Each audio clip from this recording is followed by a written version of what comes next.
Welcome down to my 9-foot homemade oak bar. Pour yourself a cold one. You are listening to Bucs in the Basement. My name's Chris, and Craig here is the biggest Pirates fan you'll ever meet. Let's talk Pirates baseball now. Welcome to Bucs in the Basement. Now I see the changes in this town. They change, they say one thing, but then the next day it's different. They change, but they don't know what they want. All they do is change. Going left, going right, travel day, travel night. That's where we'll go. No excuses, no goodbyes, no one cries, no one lies. We'll never know.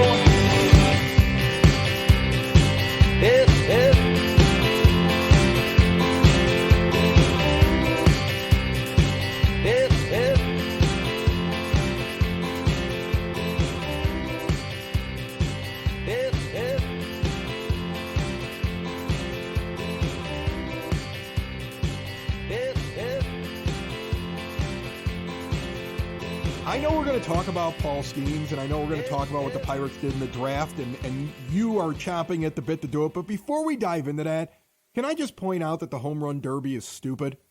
That I just like it wasn't the enjoyable experience that I hoped that it would be. And I came into it on Monday night with the idea that this is going to be kind of a fun thing to sit there with my youngest and watch. The two older kids were off at an amusement park because they're teenagers and they have a season pass. But like the young guy, the 8-year-old, he's sitting on the couch with me, poured myself a little bourbon, flipped it on the TV. I'm like, this is what we're watching tonight, big guy. We're going to watch a lot of home runs. And then as I'm watching it, I'm thinking to myself, it's too rushed.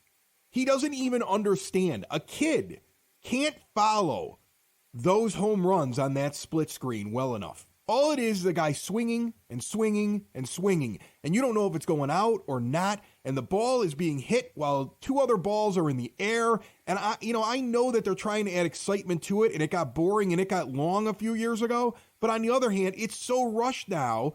I spent most of the time explaining to my kid what was going on. You're trying to attract the younger generation. He was missing it. He just didn't get anything about it. Yeah, and they just put too much on the screen. Every single hit was how hard it was hit with the launch angle, immediately. And yeah, I sat down with my 12-year-old, and I mean, we enjoy the home run derby. And he was just are we just watching this guy swing a bat? Yes, I said that's pretty much what we're watching at this point in time, and how fast they can hit them. Because I mean, I know wasn't there supposed to be that rule, Chris, that you can't throw the pitch until... Yeah, they got rid of that, obviously. I didn't see it in the rules beforehand. I remember that rule being there. The ball has to land. Yeah. And then remember, there was controversy on the last one because I want to say it was Soto who won last year, was swinging while the ball was still coming down. Yeah. And people were like, that isn't fair. So they just got rid of the rule. So then it became an endurance competition. It's just, how quickly can you swing a bat and reset yourself to swing a bat again? I mean, guys were gassed. You can't tell me, looking at Julio Rodriguez in the first round and Luis Robert Jr. in the first round, that they weren't the two best guys in that thing. That they were two guys who were hitting absolute bombs. Robert Jr. had 10 of them over 440 feet. His fifth home run just missed 500 feet. He was hitting more impressive giant bombs, and you couldn't see them. All you were doing was looking at the screen. They would tell you later what happened on that swing. And you're like, that's interesting. He hit another one that was long. I never even really noticed which one it was. And Rodriguez, he had a whole plan where he was just firing everything down the line to try to get as many as he could. And that was impressive as well. But the thing is, the two of them wore out because it wasn't about, are you a good home run hitter? Can you hit a ball deep? Is it cool what you're doing out there? It was essentially, are you built in a way where you could do this repetition of swings and still not be jelly by the time you get into the later rounds? And that's what happened with those two guys. They were so impressive in the first round, they had nothing left as they continued on. You can't tell me those two guys were only first-round winners. When you watched their first round, they were the two guys. Everybody was tweeting it. This is what the final's going to be. And they didn't have anything left. Yeah, they were gassed, man. And I mean, looking back to my childhood, I remember the home run derbies with Frank Thomas and Ken Griffey Jr. and even Cal Ripken Jr. had, a couple good years in there, but they were like the absolute like moonshots that we got to like see from like start to finish, and the guy getting to reset because, I mean, the other part is, what was it? Garcia from the Rangers, basically his guy couldn't even hit the strike zone, Right. and was trying to rush them. So like at that point in time, you could like settle the guy down, reset and just go at it. So it wasn't even that he was, a bad hitter. He didn't have a good pitcher. And if a guy got into a rhythm, but then, like you said, they wore out. And towards the end, like Randy Rosarena and Vlad Jr., I mean, at the end, they were like out of breath. I mean, is that what the home run derby is about? I mean, it just wasn't exciting for me. The final round was just an endurance test. It was already over. It was the worst round for those two guys because they were absolutely gassed. And it was anticlimactic. And meanwhile, you got the Adley Rutschman thing where his dad comes out there. Well, that's cool. Problem is, Dad's the reason why he had no shot. He was so... really, Dad lost it for him. Great moment for him, but Dad lost it for him. Why? Because of the way that the thing is structured. And you know what? It's a very easy fix for me. You could do the first round the way you did it, but when you get down to the final four, slow the thing down and let us see the home runs. If you want to have 8 competitors, do it like that in the first round. Have some sort of entertainer come out there and play a song for a few minutes to give these guys a chance to catch their breath, and then go back to the old format with the Final Four, and you would have a spectacular event. But Major League Baseball's bad at everything. They're bad at streaming things, You can't even watch things in your own market if you get the MLB app, and then they wonder why nobody wants to get the MLB app. Because what do I care? I mean, I want to see my team. What am I paying all that money for? There's just so bad sometimes with how they do things. That derby could have been so much better. It was disappointing to me. There are moments in it, but some of those moments could have been greater. And you saw that one kid get wiped out. Did you see that? Did you see that online? I didn't really notice it when it happened, but the kid just got wiped out because he misfielded a ball that was 110 miles an hour and hit him in the face. Like, I actually saw a picture of his face that somebody put up. I mean, that's awful. But I mean, they didn't even have time to check on the kid. Before there was a kid that was carted off, not this year, but one of the previous years, like tore his like ACL or something because he was trying to like catch a ball. But here's the thing: we didn't even know about it. Think about how barbaric it was that we were so busy trying to hit as many as possible on a clock, where there's 3 baseballs in the air at some point with some of these guys. Like, they're lofting pop-ups, and while one's going up in the air, there's another one going out, and then he's swinging at a third one, and it's so frantic that nobody even noticed the poor person that got brained by a baseball. It's pretty barbaric. It's pretty crazy. All right, Chris, enough about the barbaric nature and the unwatchable nature, really, of the home run derby, because the big news, of so far of the week, and probably will be maybe, I don't know, the biggest news of the year, the Pirates, in the eyes of Pirates fans, did not screw this one up.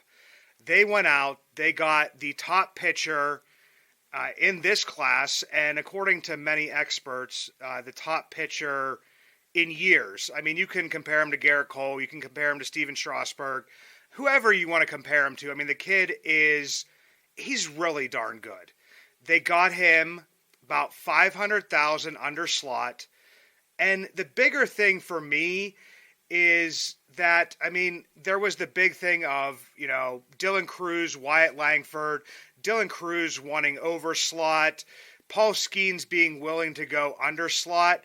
For me, it was just more of looking at it and saying, okay, are the Pirates going to be able to go out and spend $20 to $30 million a year on a pitcher? And absolutely not. And is Paul Skenes going to turn out to be that pitcher? I mean, it's not a guarantee, but he looks to have the pedigree. He looks to have the ceiling to be able to do that. He has a 98-mile-per-hour fastball, touches, 102, wipeout slider. He's working on a changeup. He worked that in this year. It's pretty much a hard changeup. It goes like 89, 93. But the ceiling of this kid is, by all experts, estimations, is an ace.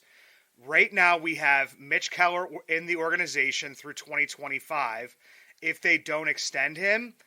And then you have, Quinn Priester, Jared Jones, Anthony Solometto, Mike Burrows when he comes back. You still have Rowanzi, who was just sent down to AAA. Luis Ortiz, who was sent down to AAA. And, Oviedo. But for the most part, I feel like this was not only, either 1A or 1B in the draft, but also, a way to get a player that you might not otherwise be able to get. You could get possibly a home run hitter in a trade. Look at you don't trade with the Rays, but the Rays were able to get Randy Arozarena by, dealing off, one of their high-end starters, Mather Liberatore, and they were able to bring in a guy like that. So not that it's easy to bring in a home run hitter, but I just think it's a lot harder for a team like the Pirates to bring in a potential ace and at least one of those 5 guys within your rotation. I get what you're saying here, okay? I get it. The idea that it costs so much more money, so many more years, and the contracts are bigger mega contracts to go get yourself a good frontline starting pitcher compared to a hitter. And you're like, look, we're not the Yankees. So I understand that from a cost perspective. I understand it a little bit more because I look at the Pirates system and I look at their prospects and I say that the one thing that they're thin on is starting pitching. They need pitching more than they need another outfielder. I know this kid is the can't-miss prospect, but there's can't-miss prospects that are littered across baseballdom over the years that get drafted high and don't work out. Okay, Dylan Cruz may be great, and the odds are he's going to be a good baseball player. But on the other hand, there is the chance it doesn't work out for him, just as much as there is a chance it doesn't work out with Paul Skenes. But what you're trying to say here is we have a lot of depth in the outfield. And they do. They have a lot of prospects that they have coming along right now. And they've got a lot of depth at that position compared to their starting pitching. We talked about this a couple of weeks ago. It is the weakest thing. You've got to find 5 starting pitchers, and you don't spend a lot of money on going out and getting starting pitchers. This is a guy who pitched for LSU. He's a college pitcher. He's not going to take 5 years to get to the majors. If he's any good, he's going to be here in a couple years. He should be able to move through the organization quickly if he's good and he's ready. If they believe that, and he was a guy that a lot of teams are looking at saying he's going to go right up towards the top, and if that's the kind of guy they have, it's a great pick. In the end, what you're doing is you're picking on potential, and sometimes you're picking on need. Like if I were a general manager with my limited knowledge of Major League Baseball, and I say that because supposedly these guys are all geniuses, and us here, we don't know what we're talking about. But technically, I think I know an awful lot about it. But let's say I sit down at the table and I'm a GM, and I come into an organization, and they give me the keys. The first thing I'm doing is I'm trying to figure out which scouts know what they're talking about. And as soon as I can start to identify the people that are the intelligent folks in the room, I'm then sitting there saying to them, okay, who's good? And then what I'm doing is I'm drafting prep players, or I'm drafting college players that can make an impact early. Okay, it's either a prep player with a high ceiling or a college player that can get here in the next couple of years. And then I'm looking at starting pitching and shortstops, which are the most athletic players on the field, because a shortstop could become a center fielder, shortstop could become, a second baseman, shortstop could move to third base, and I'm just filling up on players that have the most talent. When you get a guy like Dylan Cruz who shows up, he's already in the outfield, and they're easier to find. He may turn out to be one of the greatest players in Major League Baseball history. He may not, but his versatility has already got him sitting in the outfield, and you could find those a little bit easier. Year after year after year, you could find players that are comparable to that. You could develop players that are comparable to that a lot easier than you could find up the middle, high athlete, high ceiling players at like shortstop that you could move to different places, and high end starting pitching. So what the Pirates said was, we need starting pitching. And here is a high-end starting pitcher who's already gone through college. We like what he has, and he can be quickly moved up here because that's what they need. The window's about to open, Craig. You don't want a prep pitcher, and you need pitching. This is probably one of the most polished guys, if not the most polished guy, that's coming out right now after pitching for LSU. The hope is you're going to see him here in a couple of years. He's going to fast-track himself to the majors.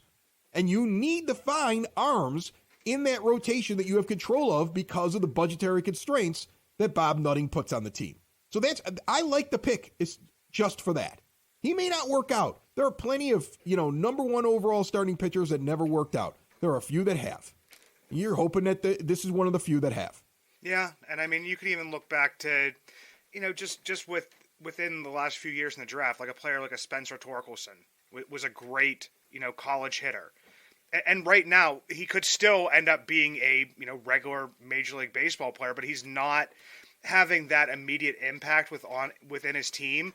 If Paul Skenes comes up and he is ready, and he will have like an immediate impact on the team. And we've talked about, finding those 5 starters. And of course, the Twitter GMs and even some, members of the media and whoever it may be, just all automatically try to jump to, who's going to be the starting rotation in a couple years, and putting out names that, haven't really, I hope Quinn Priester turns out. I hope Anthony Solomito turns out. I hope Jared Jones turns out. But, you see in a player like Roansy Contreras, who we were counting on this year, and who had a pretty good, rookie season last year, that looked like that he, at worst, was probably going to be, one of those 5 guys, is moved to the bullpen and is now down in AAA. So, you have to find the answers at each position. And like you said, Chris, even like in trading for like a Jack Sawinski, like Jack Sawinski isn't like, strikes out a little bit too much, but has a great OPS, hits a decent amount of home runs, and has the highest WAR on your team at the moment. So, like you're saying, you can find those guys, through trade, through development. There may be a guy sitting down in Bradenton or Greensboro right now that could end up being that center fielder. Heck, Jack Sawinski could end up being your center fielder. Henry Davis could end up being your right fielder. So, well, think about it. You have what? You have Brian Reynolds already in the outfield. You have Zawinski playing extremely well and starting to come into his own. And you got Davis right now in the outfield, and you don't know if he's going to end up moving in eventually to being a catcher or being an outfielder. And then you could probably list off about 3-4 other guys right now in the system that the book is not written on them yet. And here's just another outfielder.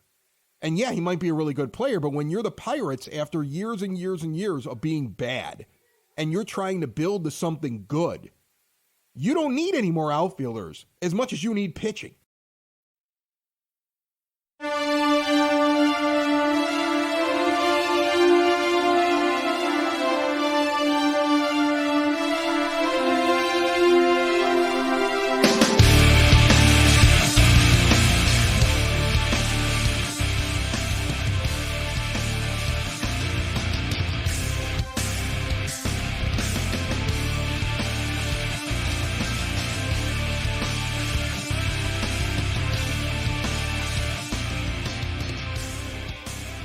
If you ever see me out and about in Pittsburgh, you will always recognize me, and not just because of the white beard, but also because of the Y that is always on top of my head, the hat I always wear.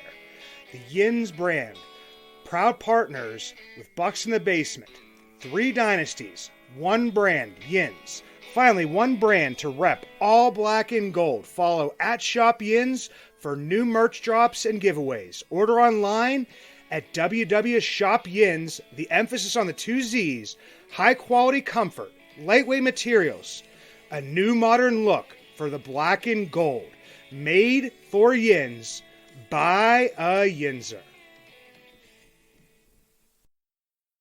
I looked at CBS Sports and their draft grades. I wanted to go with something that was national, right? Because you get people that are too close to the team, you get people that get set on something. Let's just look at something national, right?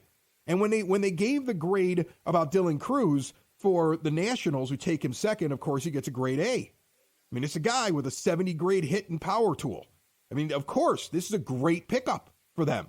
And the Pirates wouldn't have been wrong drafting him, but I'm trying to reason with why they went with Skenes. So here's what's written. Skenes was regarded as the best pitcher in the class. Well, that's good to know because he was the number 1 overall pick. Thanks to his power arsenal, an impressive year at LSU. He punched out 48% of the batters he faced in SEC play. They're only giving the pick a B instead of an A for one main reason, it's incredibly risky to take a pitcher number 1 overall. That and the opportunity cost here means not taking a high-quality position player adds to the potential downside. Still, you can understand why the Pirates were enamored enough with Skenes to make the pick. Essentially, the CBS national evaluation of this was that this would be an A, except, some other guys haven't made it. Well, that doesn't matter to me. And except Dylan Cruz was there. So if he ends up having a better career, we'd look stupid giving this an A. So we're going to give it a B. That's the only reasoning it can come up with. If you take away the fact that people are just trying to save face by saying, well, we got to give it a B because what if Cruz ends up being a great player and Skenes doesn't end up being that guy? But deep down, we know that Skenes is an A pick. We know this is the best pitcher that's in the class. We know this guy has a power arsenal and struck out 1 out of every 2 guys that he faced in the SEC. And that this guy is going to get there quickly. We just don't want to look stupid if Cruz comes out and becomes a great player. That's all that is. This is a really good pick. This makes sense for this organization based upon where the organization is right now. I mean, look at the MLB pipeline list. I'm sure you look at it all the time. You look at all these lists, these prospects list. After Solometo and Priester, what else do you have that you're really excited about down there that you're like, that could slot into my rotation? You got a lot of holes in this rotation, and there's no guarantee that those 2 guys and Skenes, all 3 of them are going to make it. You've increased your odds between those 3 guys that at least 1 will be a high-end pitcher and 2 will be part of your rotation within the next year or 2. That's what you've done there. You're increasing your odds of success because you need to find 5 starting pitchers. And in reality, you have 1 right now, long-term, in Mitch Keller, that I believe in. And then a bunch of guys that maybe will do it. And Dick Mountain, who's not going to be here forever. He's as old as I am. So, I mean, you need pitching. That's why I like the pick. Yeah, and like you said, you don't always draft for need, and it just kind of fit this time that, we need starting pitching, and there was a starting pitcher who, kind of grades out better than previous starting pitchers that have been drafted throughout. And, I mean, I don't know, man. It goes even further. It's people, they're saying, well, you signed him for, 500,000, under slot. And as Pirates fans that are, continuing to watch the draft here, continuing to comment on it, I mean, most people, saving 500,000, I mean, that's kind of good, but that's not like when you were saving, over $1 million or, $1.5 million here to be able to spread out throughout the draft. Cause they're just well, where's our over slot person? Where's this? And it's just I don't know. They drafted a shortstop from Michigan State who was one of the best players in the Cape Cod League, not this past summer, but the summer before. That's kind of Ben Cherington's MO, and it's also an athletic shortstop who has good bat-to-ball skills. So like you said, you're going to pick up as many shortstops as you can. And then after that, they took a first baseman who has some power. We don't have a first baseman in our system. And then they just went on a string, of college arms. Yeah, they did pick a prep pitcher in there. A kid that, might get a little bit over slot. That was comp round B that they got him. So you might have to pay him a little bit more. He's kind of raw. The one thing I liked about him is that, I think he has maybe in the past 2 years has maybe 40 innings pitched or 50 innings pitched over the past 2 years in high school. So it's a raw kid with a talented arm that was, recruited by one of, the teams in the SEC. So there's a lot of stuff there. And then they just went with a lot of, college arms, some of them that, need some polishing and doing whatever. But like you said, it kind of seems that Ben Cherington was we need an influx of pitching within this system. We've gotten, we went with Henry Davis. We went with Nick Gonzalez. We went with Termar Johnson.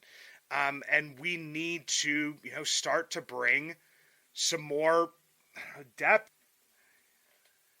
It's what they need the most. It's what they need the most, Craig. Listen, it was a need pick, and sometimes I would argue against need picks. I would sit there and say you take the best player available.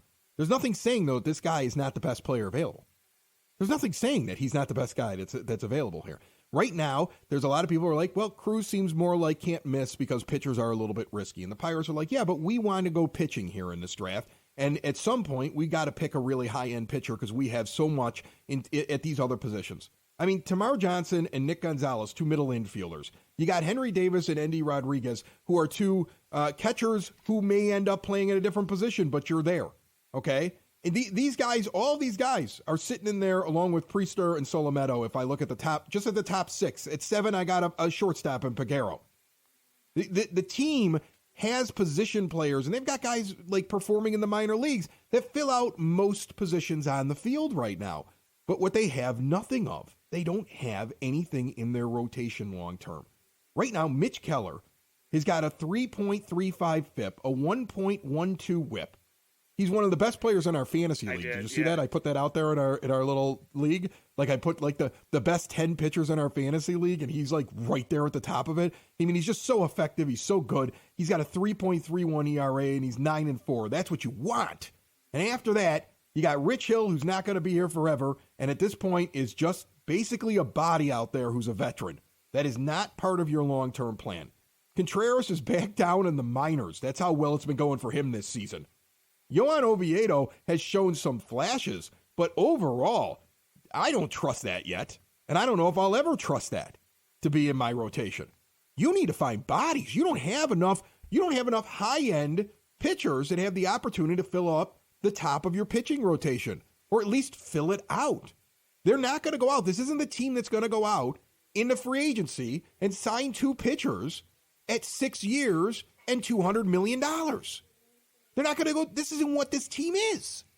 They're going to have to develop pitching. They may go out and get one big pitcher at the moment that they're like, it's now a World Series caliber team, and this puts us over the top. But they're not. They got to get to that point, and they're only getting to that point if you're able to develop pitching in your system. And it's something they haven't been able to do a very good job of. They haven't gotten yet to the point, so they're going to have to go get more arms. And this kid is a polished college arm. That's the difference between a prep arm and a college arm. The upside to a prep arm is you get him a longer amount of time, you get to develop him, and nobody messes with him when he's in college. So you take that high-end potential, and your organization essentially does all the development that he would get in college, but he's like 5 to 6 years away. And maybe if he like accelerates, you can get him to the major leagues in like 3 or 4. That's what a prep arm is. A college arm is an arm that walks out. Some of these guys literally make it to the majors within a year. That's what this is, like a fast-tracked, polished pitcher that may make it to the majors very quickly. It would not be unheard of. I mean, I have seen teams in the past, in the last 10 years, pick a guy in the first 10 picks who's a college arm, and the guy is pitching for their team in the postseason. That's how quickly they get him up to speed, and they say, yeah, he's ready for the majors. He can at least help us out of the bullpen. Like right now, this kid could probably show up and be a bullpen piece if you're a contending team. And then you'd eventually move him over the next couple of years into a starting role. But they don't have to do that. But guess what? He's going to go down. He's going to pitch in the Pirates organization. You watch him excel. If he's got anything, if he's a good pick, you're going to know it very quickly. If he's a bad pick, you're going to know it because he's not moving very fast. But that's why I like the pick. The pick accelerates your development of your starting rotation, which is the one thing that is lagging behind on this team more than anything else. Yeah, and the one thing that Ben Cherington said following the pick that kind of stuck with me just a little bit when he said that he wasn't going to rule out, Skenes getting ramped up and pitching within the organization this year. And that's kind of like you said, to me, it would be that outside shot. I don't see it happening. Ben Cherington, since he's been here, every single college pitcher that he's drafted has not even pitched in the organization, whether it's Paul Skenes or whoever it is. If they were a college arm, and especially if they pitched that many innings, I think it was like 122 innings, during the regular season for LSU, then yeah, I'm pretty sure they're not going to move him along. But let's just say, it's not going to happen. But let's just say the Pirates would go on some huge winning streak, the Reds go on some huge losing streak, and the Pirates would need some extra arms, and we could say, hey, we could put Skenes in to the bullpen, Yes. Then they're not ruling that out because, I mean, as bad as we've played of, recent here and as hot as the Reds have gotten, we're 8.5 games out and, a decent amount of baseball left to play. But I don't really see him doing anything outside of the Florida complex. He's going to go down there, probably just going to work him out a little bit, get him used to the organization, just kind of get to know the kid, and that's about it. Craig, he could be in the rotation by midway through next year. Yeah. In my mind. Realistically, a college pitcher, if he actually goes down, works out, they're happy with his pitch selection, there's things that he has to work on in the offseason, he does them, and he does them effectively, he could be here that soon. I'm not saying he's a failure if he's not here that soon, but that's what you need. You need a quick infusion of starting pitching talent. And you had the number 1 overall pick. And you're a team that has been building for the last couple of years, and you had the ability now to use that number 1 overall pick for something to fix something that was behind, right? You look for hitters. You look for defense up the middle. You look for a good outfield defensively. You look for power in the middle of your order. You look for pitching. You look for all this stuff. Well, guess what? There was one thing that was lagging behind, and you had the golden ticket to take anybody you wanted to in the draft class that would help advance that one piece of your system just a little bit to help it catch up. That's what this pick is. This pick is we did everything we think right, but we're behind in this one area. Now we're going to fix it. Yeah, and Ben Cherington, I mean, he's finally starting to see, I hate to say, like, his guys come up, because once you take over as a GM, they're all your guys. But to be able to see, like, Henry Davis, who has slowed down a little bit, he was starting to struggle because, the league is punching back a little bit. You have Nick Gonzalez in there right now. I mean, you're starting to see, Carmen Majinski, who was, drafted as a starter and is now a bullpen arm and looks to be a pretty live bullpen arm. If you're going to, start to move this forward, especially as, Brian Reynolds gets older, as, we have Brian Hayes only for a few more years, and hopefully, extending, Mitch Keller, I think you're saying it right. I think that he's looking at this like, we need to speed this process up a little bit here. Like, we need to start injecting stuff in. And, could Dylan Cruz have taken, I think when I wrote about him, I kind of gave him like the Andrew Vaughn treatment to a degree, like how quickly he was able to come up because he was an advanced college bat. Yeah, and that guy's a league average bat right now. He's a league average bat. If you took a league average bat right now, would it and several years after he was drafted, that could literally be all that Dylan Cruz is. And you had don't just think, well, he was supposed to be the number 1 pick, so he's going to be Babe Ruth. He could be Andrew Vaughn or worse. So I get the pick. I completely understand it.